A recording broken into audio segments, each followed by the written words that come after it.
உங்ககிட்ட நான் course join பண்ணியிருக்கேன். இப்போ நீங்கள் எவ்ரி வீடியோஸில் நீங்கள் மென்ஷன் பண்ணியிருக்கீங்க, இந்த மாதிரி உங்ககிட்ட கோர்ஸ் படித்து உங்களோட ஸ்ட்ராட்டஜி யூஸ் பண்ணி நான் வந்து ட்ரேட் பண்ணியுமே எனக்கு வந்து கேபிட்டல் 0 ஆச்சுன்னா நீங்கள் எனக்கு 100% வந்துட்டு கேபிட்டல் ரிட்டர்ன் ரீஃபண்ட் பண்ணிடுவீங்கன்னு சொல்லிட்டு. ஸோ நீங்கள் நிஜமாவே அதை ரீஃபண்ட் பண்ணுவீங்களா? ஆக்சுவலி நான் சொன்ன வேர்ட்ஸில் உண்மைத்தன்மை இருக்கும். என்ன உண்மைத்தன்மை அப்படின்னு பார்த்தீங்கன்னா, உங்களுடைய கேபிட்டல் வாஷ் அவுட் ஆகிடுச்சு அப்படின்னா அதை நானே ரீஃபண்ட் பண்ணுறேன்னு சொன்னேன். எந்த அடிப்படையில் நான் சொல்கிறேன்னா, என்னுடைய ஸ்ட்ராட்டஜி மேலே உள்ள நம்பிக்கை, என்னோட ரூல் மேலே இருக்கிற நம்பிக்கை.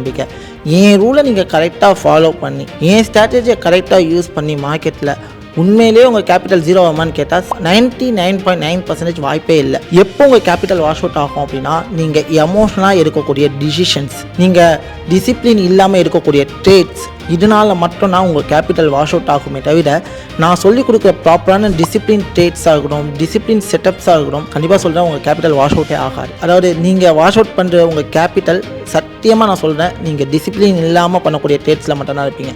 நான் டிசிப்ளினாக தான் ப்ரோ ட்ரேட் எடுத்தேன், நீங்கள் சொன்னக்கூடிய ரிஸ்க் மேனேஜ்மெண்ட் ரூலை பேஸ் பண்ணி தான் நான் ட்ரேட் எடுத்தேன், நீங்கள் சொன்ன செட்டப்பை கரெக்டாக ஃபாலோ பண்ணி தான் ட்ரேட் எடுத்தேன், அப்போ எனக்கு லாஸ் ஆயிடுச்சுன்னா வித்தின் த ப்ரூஃபோடு நீங்கள் எனக்கு நிரூபிச்சிட்டிங்க அப்படின்னா கண்டிப்பாக உங்களோட கேபிட்டலை நான் ரீஃபண்ட் பண்ணி கொடுக்குறேன்.